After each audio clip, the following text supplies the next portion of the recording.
Hello everyone, welcome और welcome back to the channel. तो इस पर्टिकुलर वीडियो में हम देख रहे होंगे एक्शन पोटेंशियल और ग्रेडेड पोटेंशियल के बीच में जो डिफरेंस है। कभी कभी ये जो हमारा क्वेश्चन है ये एज अ कैसे पूछ लेते हैं काजल दी, ये एज अ हमसे एसएक्यू में पूछ लेते हैं और कभी कभी वाइवा में भी पूछ लेते हैं कि एक्शन पोटेंशियल और ग्रेडेड पोटेंशियल में क्या डिफरेंस है।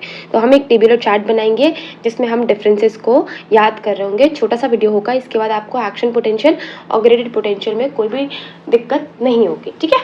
तो हम इस वीडियो में कवर कर रहे होंगे डिफरेंस बिटवीन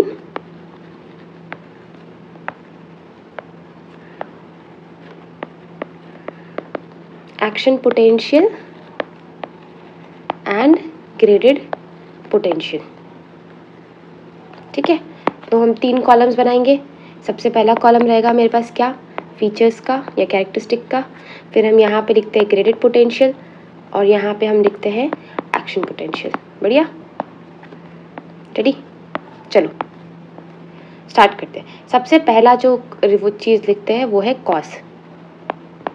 तो ये हमारे पास जो ग्रेडेड पोटेंशियल होता है वो एक तरह का लोकल पोटेंशियल है। हमने जब एक्शन पोटेंशियल ऑफ न्यूरॉन देखा था तो हमने एक बात पढ़ा था कि लोकल पोटेंशियल में जो वैल्यू होती है वो -70 से लेकर के -55 तक रेंज करती है।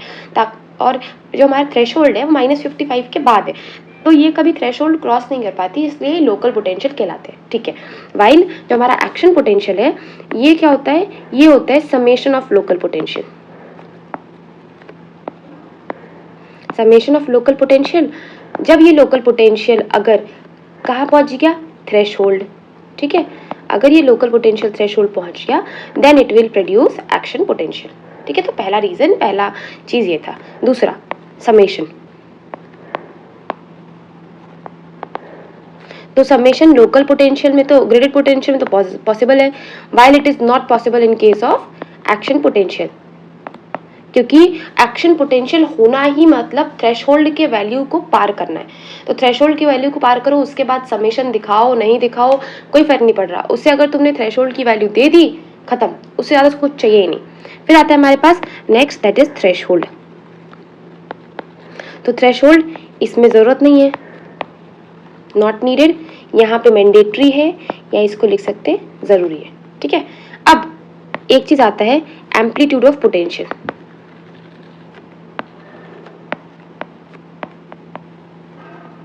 तो एम्पलीट्यूड ऑफ पोटेंशियल से मैं आपको समझाती हूँ।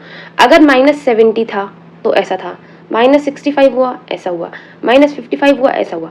तो मतलब इसमें जो एम्पलीट्यूड है पोटेंशियल का वो कैसा होता रहता है, ये हमेशा चेंज हो सकता है, depend upon strength of stimulus या एम्पलीट्यूड ऑफ स्टिमुलस है कितना।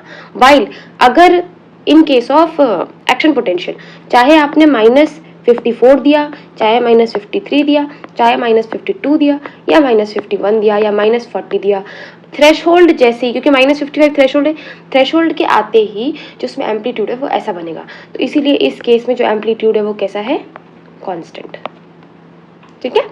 फिर आता है हमारे पास next difference, that is all or none law. तो ऑल और नन लॉ को ये ओबे नहीं करता। ऑल और नन लॉ का मतलब क्या है कि अगर थ्रेशोल्ड पहुंचा तो रिस्पॉन्स आएगा, थ्रेशोल्ड नहीं पहुंचा रिस्पॉन्स नहीं आएगा। वाइल जो हमारा एक्शन पोटेंशियल है वो ऑल और नन लॉ को ओबे करता है। तो ये था हमारा एक टेबुलर डिफरेंस बिटवीन किसके बीच में, ग्रेडेड पोटेंशियल और एक्शन पोटेंशियल के बीच में। छोटा सा टेबल था, पूछ लेते कभी कभी ऐसे क्यों में, इसीलिए कवर करना जरूरी था।